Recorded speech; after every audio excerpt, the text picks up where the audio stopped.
Benjamin Ricketson Tucker was a proponent, in the 19th century, of American individualist anarchism, which he called unterrified Jeffersonianism, and editor and publisher of the individualist anarchist periodical Liberty.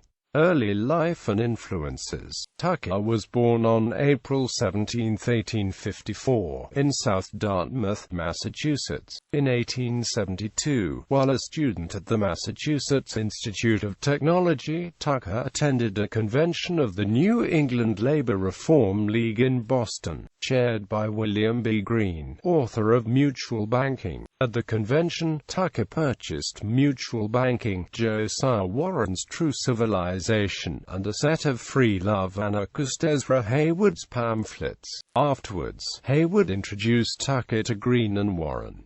All three men would have a serious influence on Tucker's philosophical development. He also started a romantic correspondence with suffragette Victoria Woodhull around the same time, a relationship which lasted for 3 years. Tucker made his editorial debut in libertarian circles in 1876, when Hayward published Tucker's English translation of Pierre Joseph Proudhon's classic work What is Property?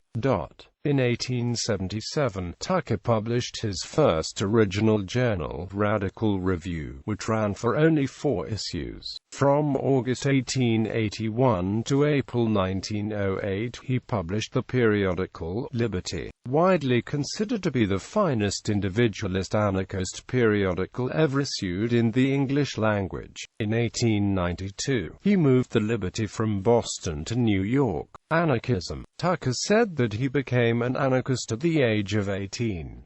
Tucker's contribution to American individualist anarchism was as much through his publishing as his own writing. Tucker was also the first to publish an English translation of Max Stirner's The Ego and Its Own, which Tucker claimed was his proudest accomplishment. Tucker also translated Mikhail Bakunin's book God and the State. In the anarchist periodical Liberty, he published the original work of Stephen Pearl Andrews, Joshua K. Ingalls, Lysander Spooner, Oberon Herbert, Dia Lum, Victor Yaros, and Lillian Harman, as well as his own writing. He also published George Bernard Shaw's first original article to appear in the United States, and the first American translated excerpts of Friedrich Nietzsche. In Liberty, Tucker both filtered and integrated the theories of such European thinkers as Herbert Spencer and Pierre Joseph Proudhon, the economic and legal theories of the American individualists Lysander Spooner, William B.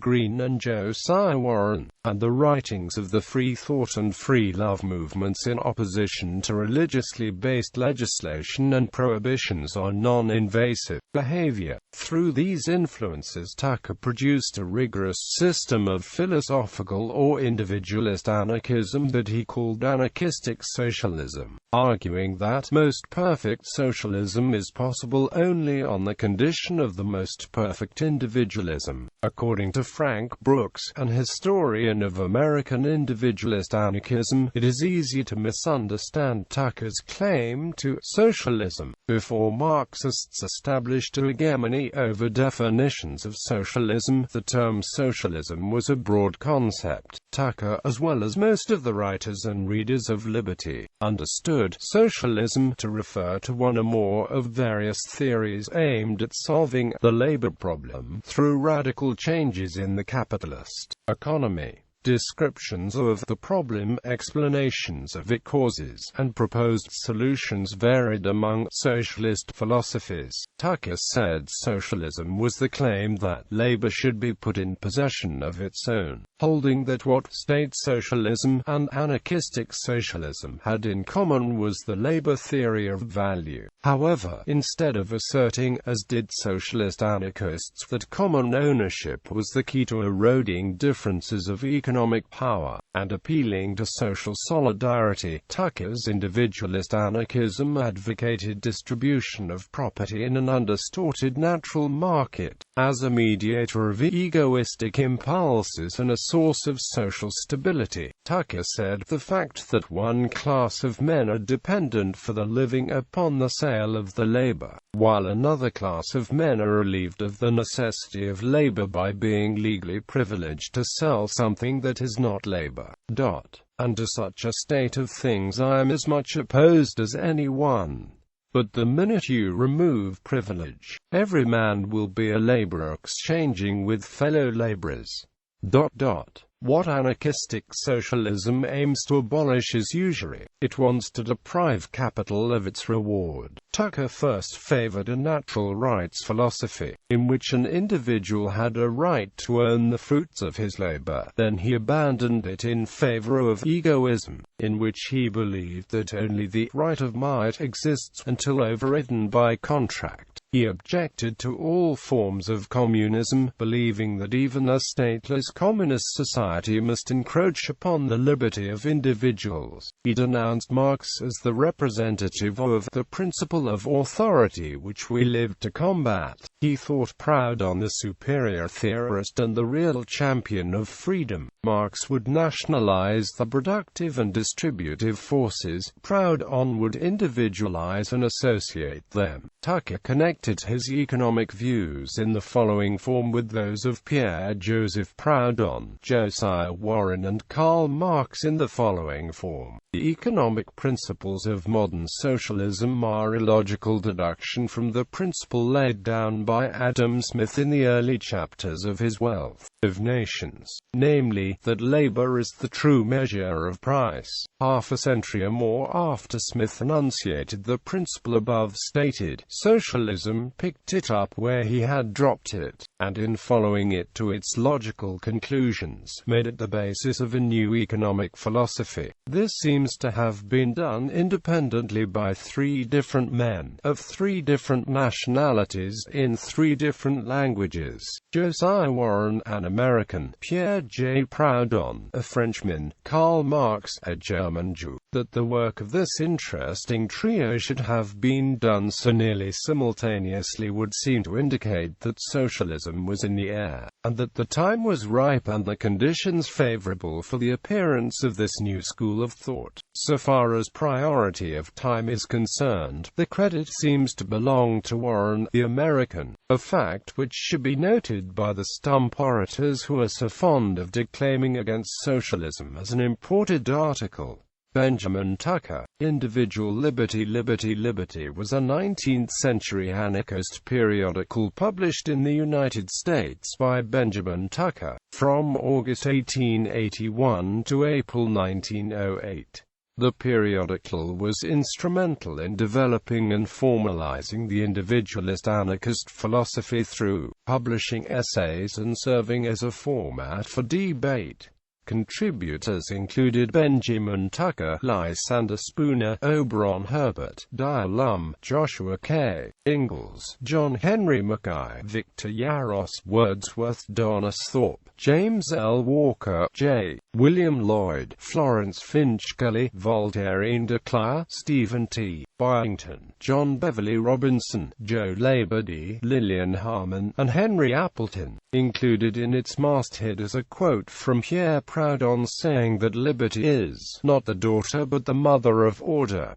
The four monopolists. Tucker argued that the poor condition of American workers resulted from four legal monopolies based in authority: the money monopoly, the land monopoly, tariffs, patents. His focus, for several decades, became the state's economic control of how trade could take place, and what currency counted as legitimate. He saw interest and profit as a form of exploitation, made possible by the banking monopoly, which was in turn maintained through coercion and invasion. Tucker called any such interest and profit usury, and he saw it as the basis of the oppression of the workers. In his words, interest is theft. theft, rent, robbery, and profit, only another name for plunder. Tucker believed that usury was immoral. However, he upheld the right of all people to engage in immoral contracts. Liberty, therefore, must defend the right of individuals to make contracts involving usury, rum, marriage, prostitution, and many other things which are believed to be wrong in principle and opposed to human well-being. The right to do wrong involves the essence of all rights. He asserted that anarchism is meaningless unless it includes the liberty of the individual to control his product or whatever his product has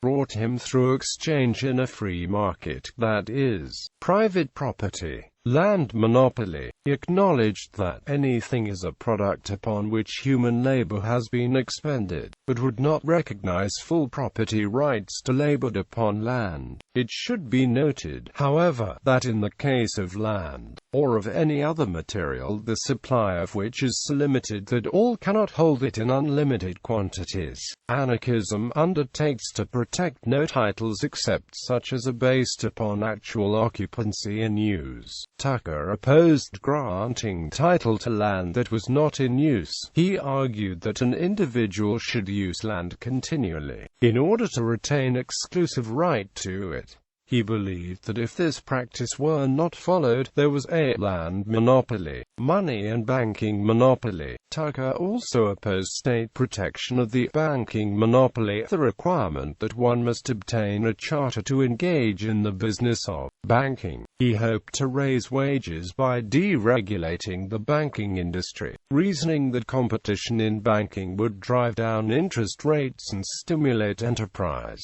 Tucker believed this would decrease the proportion of individuals seeking employment, and wages would be driven up by competing employers. Thus, the same blow that strikes interest down will send wages up. He did not oppose individuals being employed by others, but due to his interpretation of the labor theory of value, he believed that in the present economy individuals do not receive a wage that fully compensates them for the labor. He wrote that, if the four monopolies were ended, it will make no difference whether men work for themselves, or are employed, or employ others. In any case they can get nothing but that wages for the labor which free competition determines.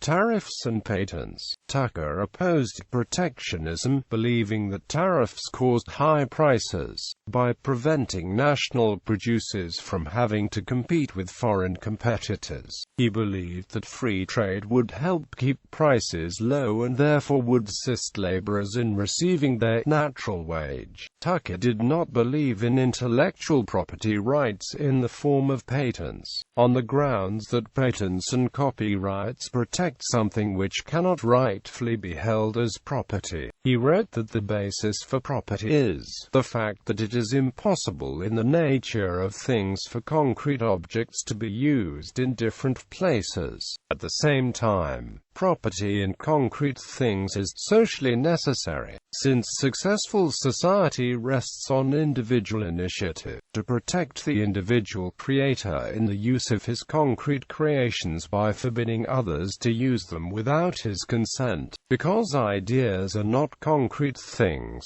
they should not be held and protected as property. Ideas can be used in different places at the same time, and so the use should not be restricted by patents.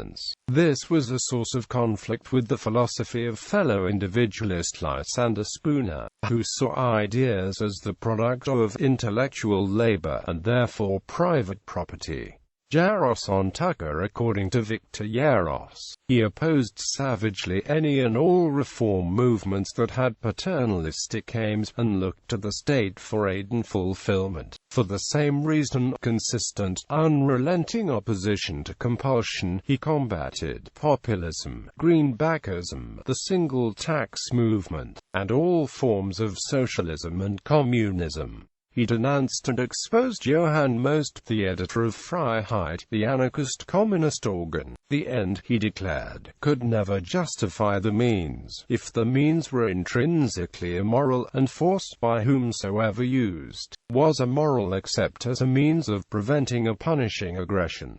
Attitude towards unions. Tucker rejected the legislative programs of labor unions, laws imposing a short-day minimum wage laws, forcing businesses to provide insurance to employees, and compulsory pension systems. He believed instead that strikes should be organized by free workers rather than by bureaucratic union officials and organizations. He argued strikes, whenever and wherever inaugurated, deserve encouragement from all the friends of labor. They show that people are beginning to know the rights, and knowing it, dare to maintain them. And furthermore, as an awakening agent, as an agitating force, the beneficent influence of a strike is immeasurable. With our present economic system, almost every strike is just. For what is justice in production and distribution? That labor, which creates all, shall have all. Anarchist society. Tucker envisioned an individualist anarchist society as each man reaping the fruits of his labor and no man able to live in idleness on an income from capital. Become a great hive of anarchistic workers, prosperous and free individuals to carry on the production and distribution on the cost principle, rather than a bureaucratic organization of workers organized into rank-and-file unions. However, he did hold a genuine appreciation for labor unions, and saw it as an intelligent and self-governing socialism, saying, promised the coming substitution of industrial socialism for usurping legislative mobism. Private defense forces. Tucker did not have a utopian vision of anarchy, where individuals would not coerce others. He advocated that liberty and property be defended by private institutions. Opposing the monopoly of the state in providing security, he advocated a free market of competing defense providers, saying, defense is a service like any other service. It is labor both useful and desired, and therefore an economic commodity, subject to the law of supply and demand. He said that anarchism does not exclude prisons, officials, military, or other symbols of force. It merely demands that non-invasive men shall not be made the victims of such force. Anarchism is not the reign of love, but the reign of justice. It does not signify the abolition of force symbols but the application of force to real invaders. Tucker expressed that the market-based providers of security would offer protection of land that was being used, and would not offer assistance to those attempting to collect rent. The land for the people means the protection by voluntary associations for the maintenance of justice. Of all people who desire to cultivate land in possession of whatever land they personally cultivate. And the positive refusal of the protecting power to lend its aid to the collection of any rent whatsoever. Embrace of egoism. Tucker abandoned natural rights positions and converted to Max Stirner's egoist anarchism, rejecting the idea of moral rights. Tucker said that there were only two rights, the right of might and the right of contract. Quote, he also said, after converting to egoist individualism in times past, it was my habit to talk glibly of the right of man to land. It was a bad habit, and I long ago sloughed it off. Man's only right to land is his might over it. Quote, in adopting Stirnerite egoism, Tucker rejected natural rights which had long been considered the foundation of libertarianism. This rejection galvanized the movement into fierce debates, with the natural rights proponents accusing the egoists of destroying libertarianism itself. So bitter was the conflict that a number of natural rights proponents withdrew from the pages of Liberty in protest, even though they had hitherto been among its frequent contributors. Thereafter, Liberty championed egoism, although its general content did not change significantly. Quote, this led to a split in American individualism between the growing number of egoists and the contemporary Spoonerian natural lawyers. Tucker came to hold the position that no rights exist until they are created by contract. This led him to controversial positions such as claiming that infants had no rights and were the property of the parents, because they did not have the ability to contract. He said that a person who physically tries to stop her mother from throwing her baby into the fire should be punished for violating her property rights. He said that children would share the status as property when they became old enough to contract to buy or sell a house, for example, noting that the precocity varies by age and would be determined by a jury in the case of a complaint. He also came to believe that aggression towards others was justifiable if doing so led to a greater decrease in aggregate pain than refraining from doing so.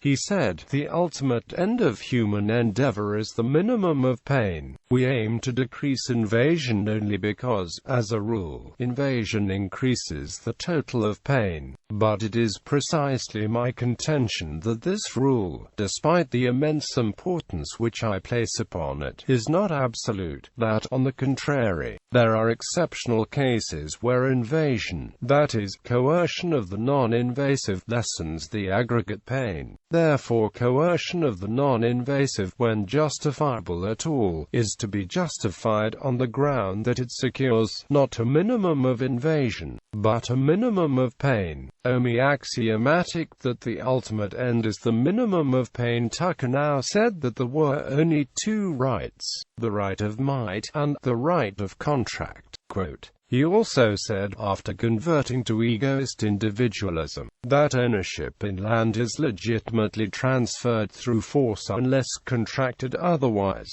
In 1892, he said, "In times past, it was my habit to talk glibly of the right of man to land.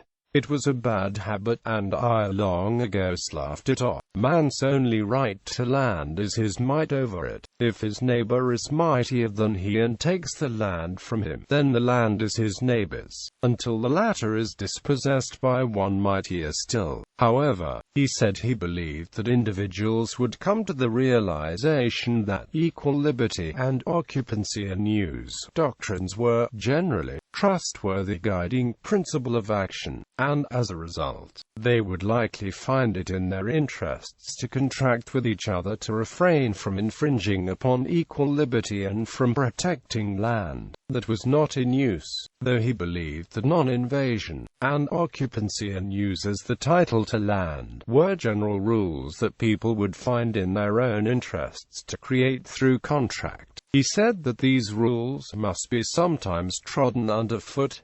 Several periodicals were undoubtedly influenced by Liberty's presentation of egoism. They included I, published by C. L. Swartz, edited by W. E. Gordak and J. W. Lloyd, The Ego and The Egoist, both of which were edited by Edward H. Fulton. Among the egoist papers that Tucker followed were the German Der Eigen, edited by Adolf Brand, and The Eagle and the Serpent, issued from London. The latter, the most prominent English-language egoist journal, was published from 1898 to 1900 with the subtitle, A Journal of Egoistic Philosophy and Sociology.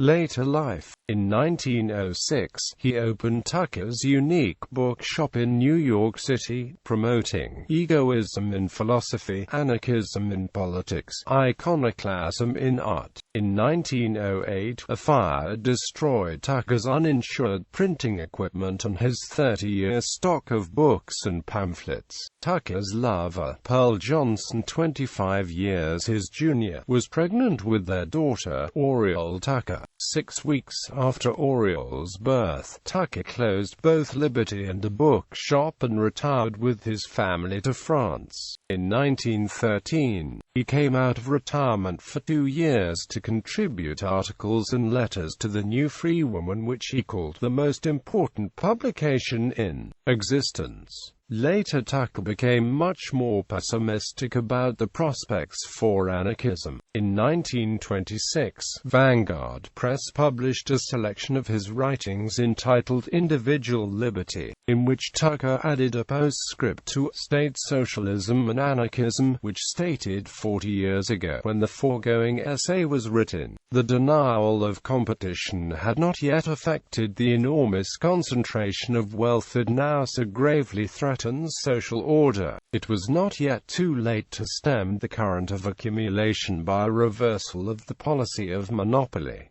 The anarchistic remedy was still applicable, but, Tucker argued, today the way is not so clear. The four monopolists, unhindered, have made possible the modern development of the trust, and the trust is now a monster which I fear even the freest banking, could it be instituted, would be unable to destroy.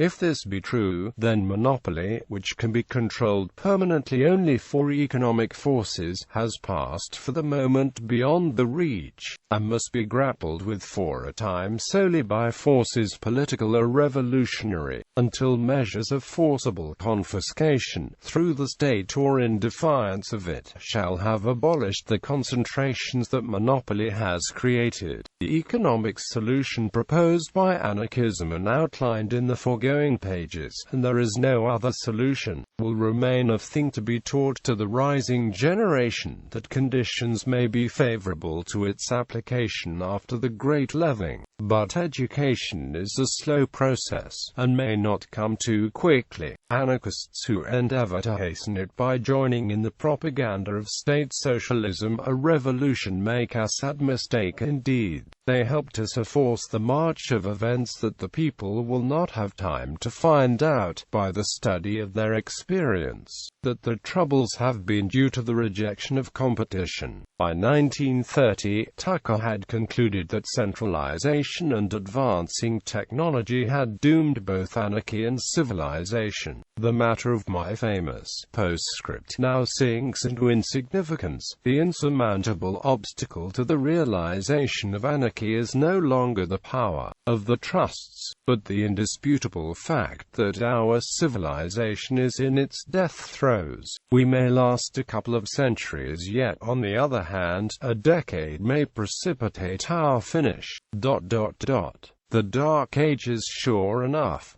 The monster mechanism is devouring mankind, according to James Martin, when referring to the world scene of the mid-1930s in Private Correspondence. Tucker wrote, "Capitalism is at least tolerable, which cannot be said of socialism or communism," and went on to observe that, under any of these regimes, a sufficiently shrewd man can feather his nest.